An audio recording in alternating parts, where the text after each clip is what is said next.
Tentei abraçar a minha mulher, um gesto simples depois de uma semana infernal de trabalho, mas ela empurrou-me com uma repulsa que me gelou o sangue.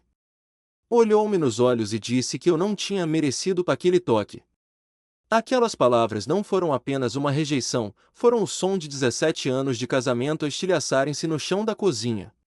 Naquela noite, não gritei, não exigi explicações e não dormi na nossa cama. Em vez disso, fiz uma mala, deixei um bilhete de 4 palavras na bancada de mármore e saí para a escuridão. Eu não sabia para onde ia, mas sabia que a guerra tinha começado. A condução pela autoestrada A1 fora de Lisboa foi um borrão de luzes laranjas e raiva contida. As minhas mãos apertavam o volante com tanta força que os nós dos dedos ficaram brancos. A imagem do rosto da Beatriz, contorcido num desprezo que eu nunca tinha visto antes, estava gravada na minha retina. Como é que a mulher com quem partilhei quase 2 décadas, a mãe dos meus filhos, se tinha tornado numa estranha que recuava ao meu toque como se eu fosse contagioso? Parei num motel barato perto de Santarém, um daqueles sítios onde a recepcionista nem sequer levanta os olhos e o cheiro a tabaco velho está impregnado nas paredes. Era perfeito. Eu precisava de anonimato e silêncio para pensar. Atirei a mala para a cama e fiquei ali, no escuro, a ouvir o zumbido do frigorífico vazio. A tristeza inicial estava a ser rapidamente substituída por uma clareza fria e perigosa. A Beatriz não estava apenas distante ou estressada, como ela alegava há meses. Aquele empurrão na cozinha não foi um acidente, foi uma declaração. E o meu bilhete, faz por merecer o meu regresso, não era um pedido de desculpas. Era um desafio. Assim que o sol nasceu, a minha mente de contabilista assumiu o controlo. Eu passava a vida a encontrar discrepâncias em folhas de cálculo de empresas, a seguir o rastro do dinheiro onde outros só viam caos. Decidi aplicar a mesma lógica forense ao meu casamento. Abri o computador portátil e acedi à nossa conta partilhada da operadora móvel. O meu coração batia a um ritmo acelerado, não de medo, mas de antecipação. Ignorei as 14 chamadas não atendidas da Beatriz e do meu irmão, Sérgio. Fui diretamente ao histórico de chamadas dela. O que encontrei fez o meu estômago revirar. Havia um padrão meticuloso, quase artístico na sua traição. Um número desconhecido aparecia repetidamente. As chamadas aconteciam sempre depois das 10 da noite, mas apenas nas datas em que eu estava fora em viagens de negócios no Porto ou no Algarve. Eram conversas longas, de 40 minutos, 1 hora. Ninguém fala com a irmã ou com uma colega de trabalho às 2 da manhã durante 1 hora, 3 vezes por semana. Cruzando as datas com a minha agenda do Google, a imagem tornou-se cristalina. Sempre que eu estava longe a trabalhar para pagar a nossa casa e os colégios privados, a minha mulher estava ao telefone com outra pessoa. Apertei a caneta até quase a partir enquanto anotava aquele número. A área era local, de Lisboa. Quem quer que fosse, estava perto. Perto o suficiente para ser perigoso.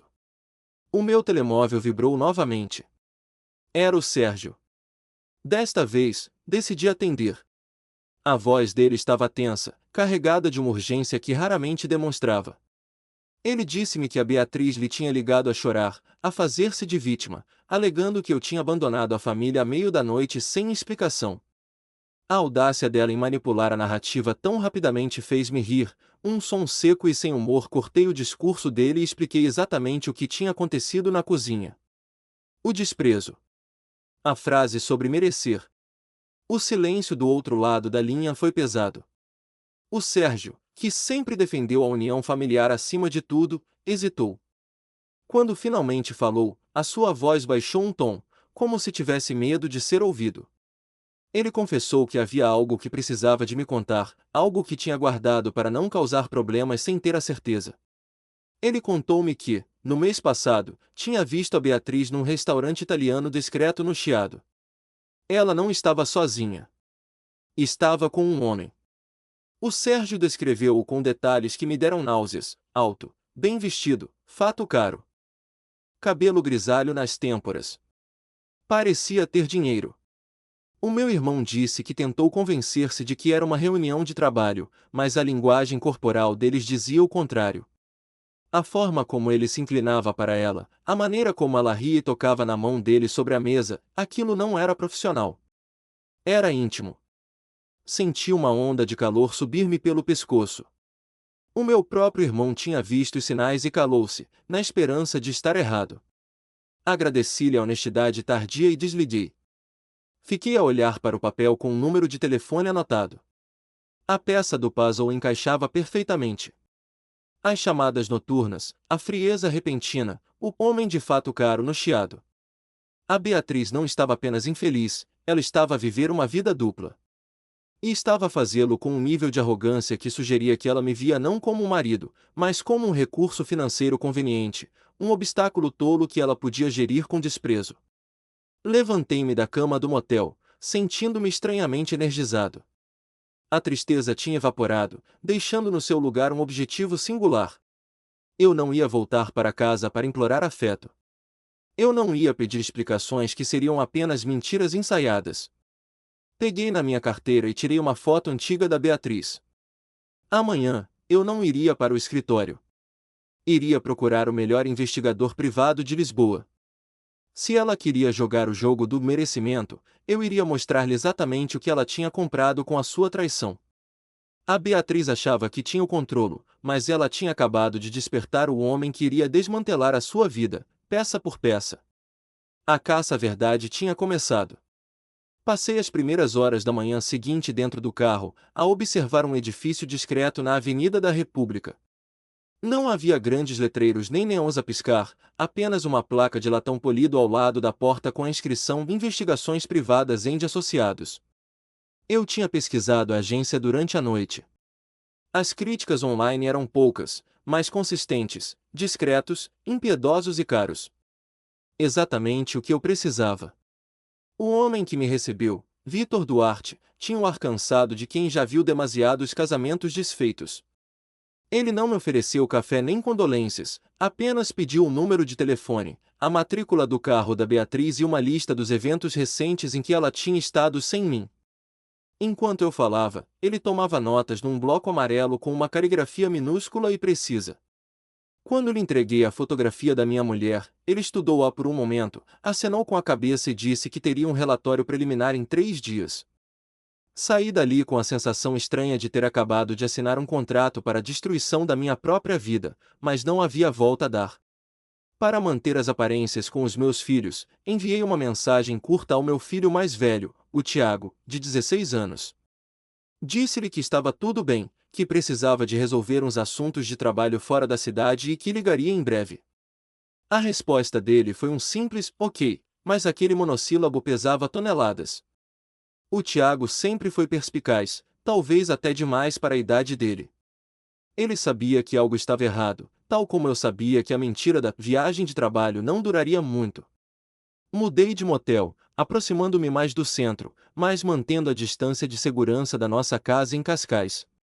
Eu precisava de estar perto o suficiente para agir, mas longe o suficiente para não ceder à tentação de entrar pela porta da frente e gritar até a verdade sair à força. Naquela noite, encontrei-me com o meu amigo de longa data, o Rui, num bar tranquilo perto do escritório dele. O Rui era a única pessoa, além do meu irmão, em quem eu confiava plenamente. Conhecíamo-nos desde a faculdade de economia, antes das carreiras, das hipotecas e das desilusões. Ele ouviu a minha história em silêncio, bebendo a sua cerveja sem interromper. Quando lhe contei sobre o homem que o Sérgio tinha visto com a Beatriz, a expressão do Rui escureceu. Ele pousou o copo na mesa com um baque surdo e olhou-me nos olhos com uma seriedade que me assustou. Ele confessou que, 2 meses antes, tinha visto a Beatriz numa gala de caridade no Cassino Estoril. Eu devia ter ido a esse evento. Mas fiquei preso no escritório a resolver uma crise fiscal de um cliente importante. O Rui disse que ela estava acompanhada. Apresentou o homem como um colega da empresa da irmã, mas o Rui notou a mão dele nas costas dela, a proximidade excessiva, os olhares que trocavam quando pensavam que ninguém estava a ver. O homem encaixava na descrição do Sérgio, alto, grisalho, conduzia um Lexus prateado. O Rui até se lembrava do primeiro nome, Douglas. Douglas. Agora o fantasma tinha um nome. Um nome estrangeiro, pretensioso, que soava a dinheiro e arrogância. Agradeci ao Rui, paguei a conta e voltei para o meu quarto de motel, onde o silêncio era o meu único companheiro. A minha mente trabalhava furiosamente, ligando os pontos que eu tinha sido demasiado cego para ver. A Beatriz não tinha apenas um caso passageiro, ela tinha construído uma vida paralela com este Douglas, frequentando eventos sociais como se fossem um casal legítimo, enquanto eu trabalhava até a exaustão para sustentar a fantasia de uma família feliz. Os dias arrastaram-se até que o Vitor me ligou. A voz dele ao telefone era profissional, mas havia uma nota de urgência que não estava lá no nosso primeiro encontro. Encontramo-nos no escritório dele, onde ele espalhou várias fotografias sobre a secretária de madeira escura. As imagens eram brutais na sua clareza.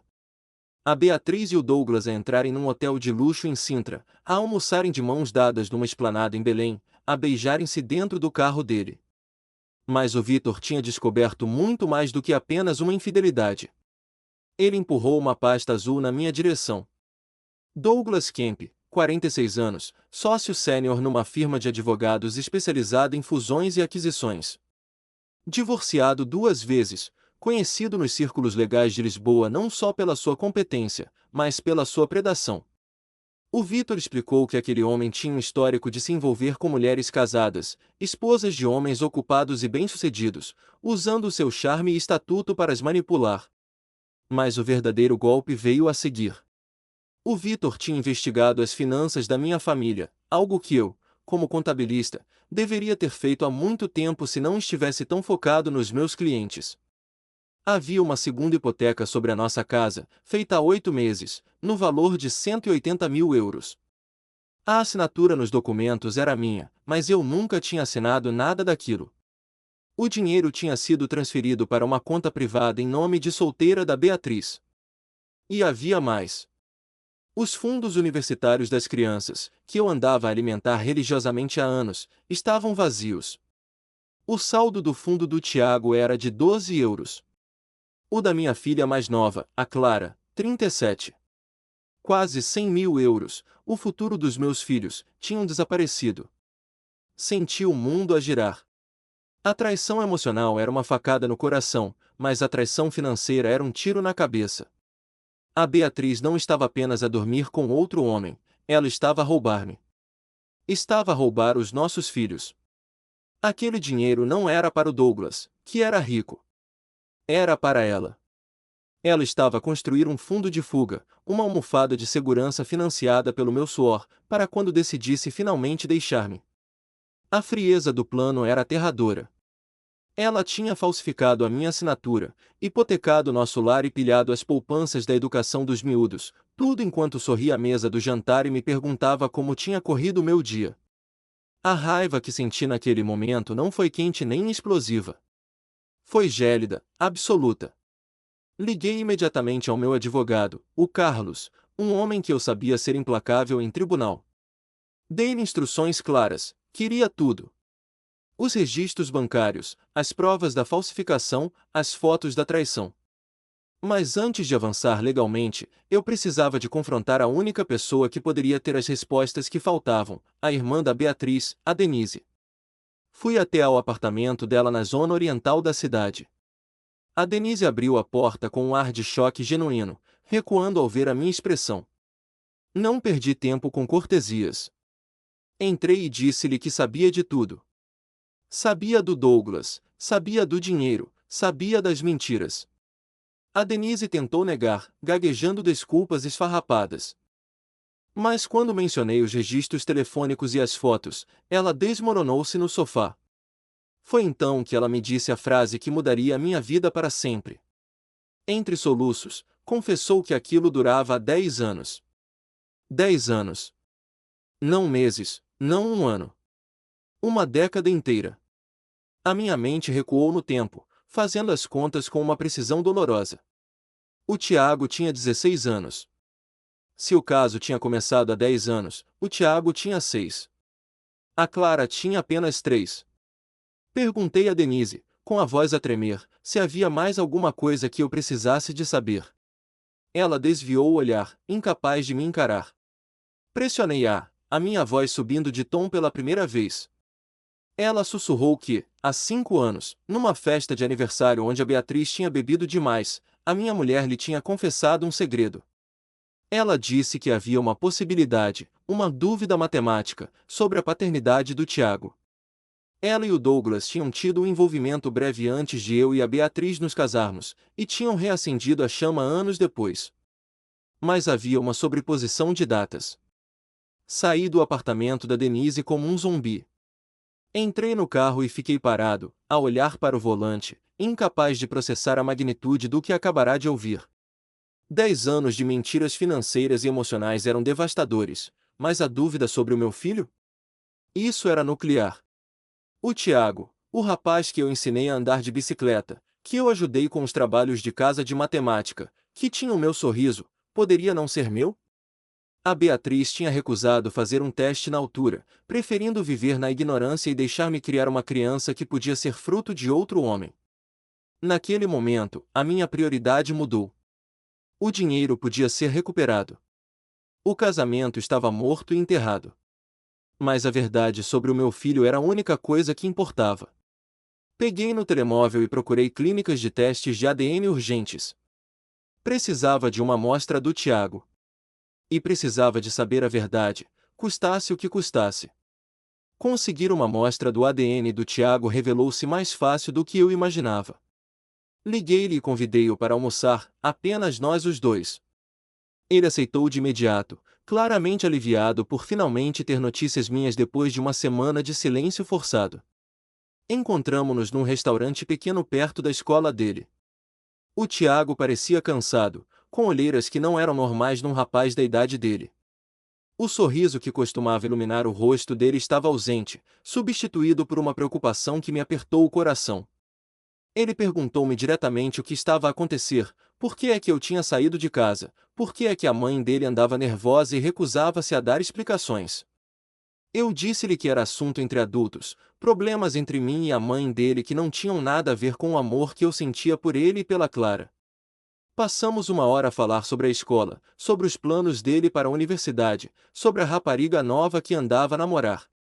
Conversa normal de pai e filho, exceto que nada era normal. Quando ele se levantou para ir à casa de banho, peguei no copo de sumo dele e coloquei-o num saco plástico que tinha trazido especificamente para aquele propósito. A saliva seria suficiente para o teste. 2 dias depois, estava sentado na sala de espera de uma clínica de genética em Lisboa, com o coração a bater tão alto que achei que toda a gente conseguia ouvi-lo. A técnica chamou-me pelo nome e entregou-me um envelope branco. A expressão dela era profissionalmente neutra, mas havia algo nos olhos dela que me disse que aquele momento iria mudar a minha vida para sempre. Abri o envelope ali mesmo, incapaz de esperar. As palavras saltaram da página como balas: probabilidade de paternidade 0%. O alegado pai está excluído como o pai biológico da criança testada. 0. Não baixa probabilidade, não margem de erro. 0. O Tiago não era meu filho. Ele nunca tinha sido meu filho. Durante 16 anos, eu tinha amado, protegido e sustentado um rapaz que tinha o ADN de outro homem, do mesmo homem que dormia com a minha mulher. Não me lembro de conduzir de volta para o hotel. Não me lembro de estacionar o carro ou entrar no quarto. A próxima coisa de que me lembro era estar sentado na beira da cama. Assegurar os resultados com mãos que não paravam de tremer. Douglas Kemp não era apenas o amante da Beatriz. Ele era o pai biológico do Tiago. E toda a gente sabia exceto eu. Pensei na Denise, que tinha guardado aquele segredo durante anos. Pensei na Beatriz, que me tinha observado a criar aquele rapaz, que me tinha visto sacrificar-me e trabalhar até a exaustão, sabendo o tempo todo que eu estava a criar o filho do amante dela. Mas, acima de tudo, pensei no Tiago. Aquele rapaz amava-me. Chamava-me pai sem hesitação, vinha ter comigo com os problemas dele, confiava em mim completamente.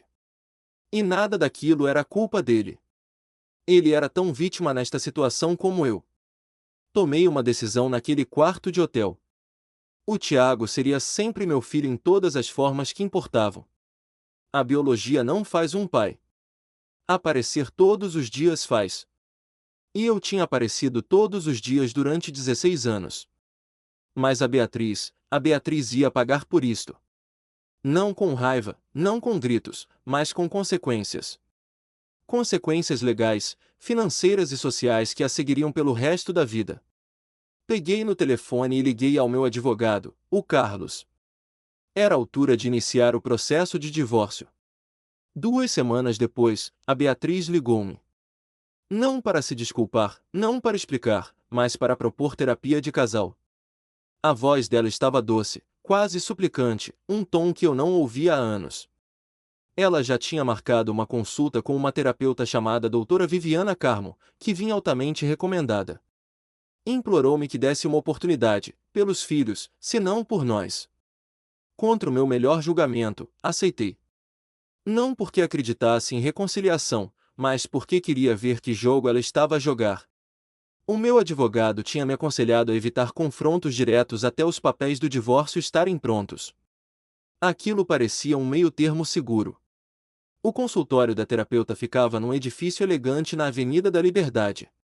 A doutora Viviana cumprimentou-nos com um sorriso caloroso que me pareceu demasiado ensaiado. Ela disse que a Beatriz já lhe tinha explicado um pouco da situação e virou-se para mim, comentando que eu tinha saído de casa repentinamente há algumas semanas. Reparei que ela não pediu o meu lado da história. Ela já tinha a versão da Beatriz e parecia satisfeita com ela. Respondi calmamente que tinha saído porque a minha mulher tinha deixado claro que não me queria lá. A doutora acenou com a cabeça simpaticamente, mas os olhos dela permaneceram fixos em mim com uma intensidade que parecia mais avaliação do que compreensão. Ela mencionou que a Beatriz tinha referido que eu andava sob muito estresse no trabalho, que me tinha tornado emocionalmente distante no último ano. Olhei para Beatriz, que estava sentada com as mãos cruzadas, a imagem perfeita da inocência ferida. Disse a terapeuta que aquela era uma história conveniente que ignorava vários factos importantes. Factos como o caso de 10 anos da minha mulher com um homem chamado Douglas Kemp.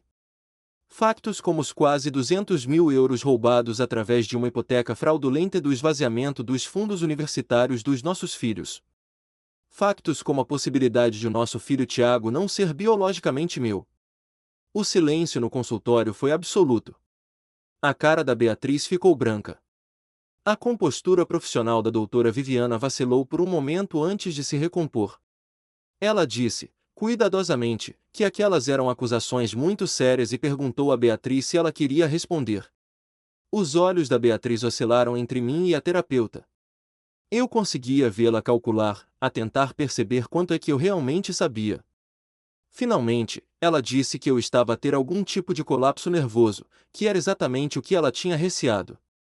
Que eu estava paranoico, delirante, que precisava de ajuda. Viviana. Viviana, não doutora Carmo. Primeiro nome. Base informal. E de repente percebi tudo. Aquilo não era terapia. Era uma armadilha. A doutora Viviana Carmo não era uma conselheira neutra. Era amiga da Beatriz, provavelmente recrutada para documentar a minha suposta instabilidade mental para os processos de divórcio. Levantei-me devagar e vesti o casaco. A terapeuta pediu-me para me sentar, dizendo que fugir de conversas difíceis não resolvia nada. Respondi calmamente que não estava a fugir, estava a reconhecer uma cilada quando havia. Perguntei à doutora há quanto tempo conhecia minha mulher antes daquela sessão. A hesitação dela disse-me tudo. Ela tentou dizer que aquilo não era relevante para a sessão, mas eu cortei-a. Era relevante porque aquela não era uma sessão. Era uma emboscada. Ela devia diagnosticar-me com alguma coisa, não era? Depressão, paranoia, talvez uma perturbação de personalidade. Algo que a Beatriz pudesse usar em tribunal para me pintar como instável. A Beatriz levantou-se também. A máscara de inocência finalmente quebrou. Ela disse que eu achava que era muito esperto, que achava que tinha descoberto tudo, mas que eu não fazia ideia do que estava para vir. Sorri para ela. Não foi um sorriso feliz. Na verdade, eu sabia exatamente o que estava para vir. Eu ia pedir o divórcio no dia seguinte e tinha documentação de tudo. O caso, a fraude financeira, os documentos falsos da hipoteca. Quando meu advogado terminasse, ela teria sorte se ficasse com a roupa que vestia. Saí daquele consultório sem olhar para trás. Atrás de mim, ouvi a voz da Beatriz a subir de tom, exigindo que a doutora Viviana fizesse alguma coisa, mas já não havia nada a fazer. O jogo tinha terminado e ela tinha finalmente percebido que não ia ganhar. Não planeava contar ao Tiago sobre o teste de ADN. Alguns segredos, pensei, eram melhor deixados enterrados. Mas o destino tinha outros planos. 3 dias depois do desastre da terapia, o Tiago apareceu no meu quarto de hotel. Não sei como ele me encontrou, provavelmente rastreou o meu telefone através da conta familiar, mas lá estava ele, de pé no corredor com olhos vermelhos e um e-mail impresso na mão. Ele perguntou-me se aquilo era verdade. Segurando o papel, afastei-me para o deixar entrar. O e-mail era da Beatriz para o Douglas Kemp, datado de 2 anos antes. Ele devia ter encontrado no computador da mãe. O texto dizia que o Douglas precisava de parar de a pressionar para contar ao Tiago, que o rapaz estava melhor sem saber que ele era o verdadeiro pai, que eu tinha sido bom para ele e que era melhor não destruir aquilo. Sentei-me pesadamente na beira da cama. De todas as formas como eu tinha imaginado aquele momento, aquela não era uma delas. O Tiago permaneceu de pé, o corpo inteiro a tremer. Ele pediu-me apenas para lhe dizer a verdade, para confirmar se o Douglas Kemp era o pai biológico dele. Não consegui mentir-lhe. Não depois de tudo. Confirmei que sim, que eu tinha feito um teste de ADN na semana anterior e que os resultados tinham confirmado. As pernas do Tiago cederam. Ele desmoronou-se na cadeira junto à janela, olhando para mim com uma devastação que eu nunca vou esquecer. Ele sussurrou que eu não era o pai dele. Disse-lhe, com firmeza, que eu era o pai dele. Que tinha sido o pai dele durante 16 anos. Ensinei-o a andar de bicicleta, sentei-me com ele em cada febre, em cada pesadelo, em cada desgosto. Amei-o desde o momento em que nasceu.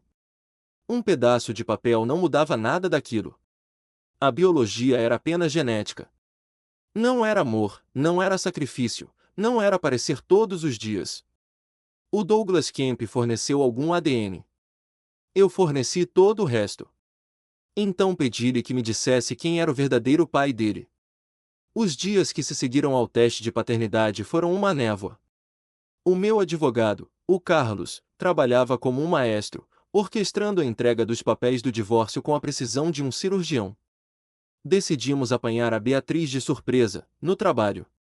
Eu não queria gritos em casa, não queria traumatizar a Clara. Queria que a realidade a atingisse no único sítio onde ela ainda mantinha algum controlo, a sua reputação profissional. O oficial de justiça entregou-lhe a notificação numa quinta-feira de manhã, em frente aos colegas, entregando não só o pedido de divórcio, mas também as provas da fraude financeira e uma cópia do teste de ADN do Tiago. Naquela noite, esperei que ela viesse ter comigo ao hotel. Sabia que viria. A Beatriz não era mulher de fugir quando se sentia encurralada, ela atacava ou manipulava. Quando abri a porta, encontrei-a com o rosto inchado e a maquilhagem esborratada. Não parecia a mulher fria que me tinha desprezado na cozinha. Nem a manipuladora que tinha tentado enganar a terapeuta. Parecia apenas desesperada. Ela começou a falar antes mesmo de entrar, uma torrente de desculpas e justificações, implorando que pensasse nos nossos 17 anos, na família que tínhamos construído. Encostei-me à ombreira da porta, cruzando os braços, sentindo uma calma estranha.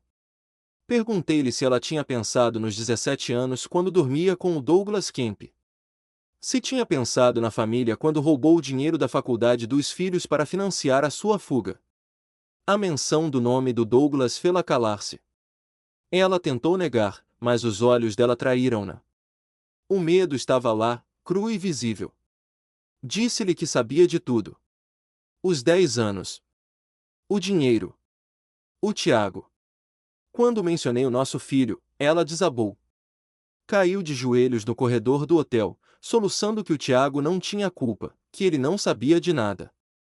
Pela primeira vez, acreditei nela. O Tiago era inocente no meio da nossa guerra. Disse-lhe que o Tiago já sabia a verdade, porque eu lhe a tinha contado. O grito que ela soltou foi animalesco, um som de pura agonia. Ela acusou-me de ser cruel, de destruir a relação dela com o filho. Respondi que ela tinha destruído essa relação no momento em que decidiu mentir sobre a identidade do pai dele. Disse-lhe para se ir embora. Não havia negociação, não havia segundas oportunidades. O divórcio ia avançar, a queixa-crime pela fraude financeira ia avançar. Ela ia perder a casa, ia ter de devolver cada cêntimo roubado e a reputação do amante dela ia ser arrastada pela lama. Ela levantou-se devagar, limpando as lágrimas com as costas da mão, e a máscara de vítima caiu novamente. O olhar que me lançou foi de puro ódio. Ameaçou que eu me ia arrepender, que ela ia virar os filhos contra mim. Fechei a porta na cara dela. Do outro lado, ouvi os passos dela afastarem-se, lentos e pesados. Sentei-me na cama e respirei fundo. A batalha legal ia ser longa e feia, mas a parte mais difícil já tinha passado. Eu tinha recuperado a minha dignidade. E, mais importante, tinha garantido que a verdade, por mais dolorosa que fosse, libertaria o meu filho da mentira em que tinha vivido. O divórcio foi finalizado numa manhã cinzenta de outubro, 4 meses depois de eu ter saído de casa. O juiz Almeida, um homem austero que parecia ter pouca paciência para dramas familiares, reviu as provas com uma eficiência brutal.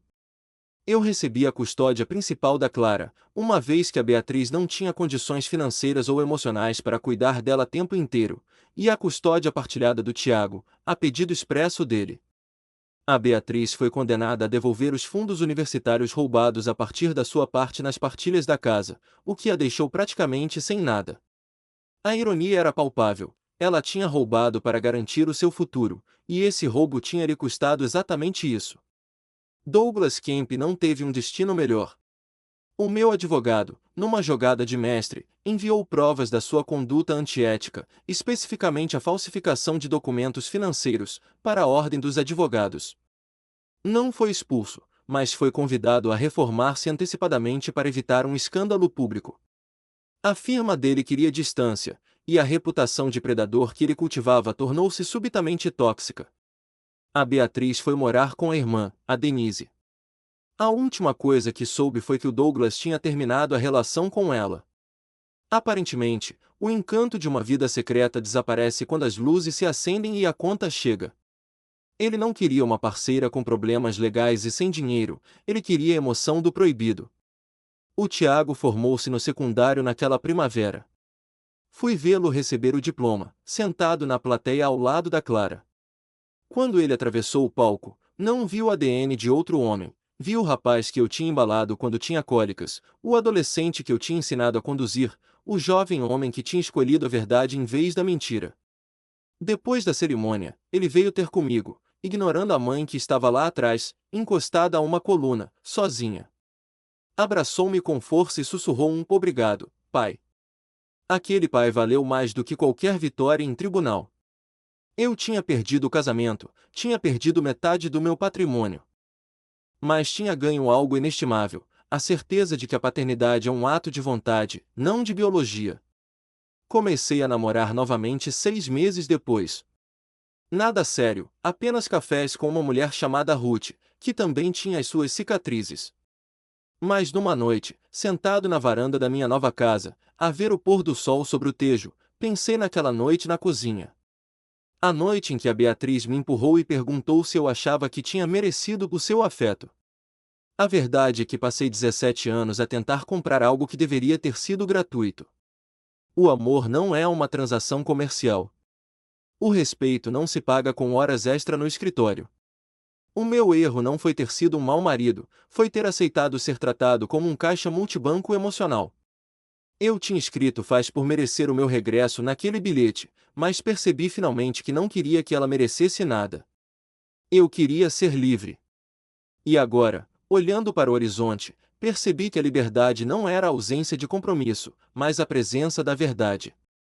Eu tinha minha integridade, tinha os meus filhos e tinha um futuro. E isso, meus amigos, era tudo o que eu precisava. Pergunta para a audiência. Eu decidi continuar a ser o pai do Tiago, mesmo sabendo que ele não é biologicamente meu e que é fruto da traição da minha mulher. Muitos amigos disseram-me que eu deveria ter cortado todos os laços para me proteger da dor. Se estivessem no meu lugar, teriam mantido a relação com um filho que vos lembra diariamente a traição? Ou teriam seguido em frente para começar do zero? Deixem a vossa opinião nos comentários.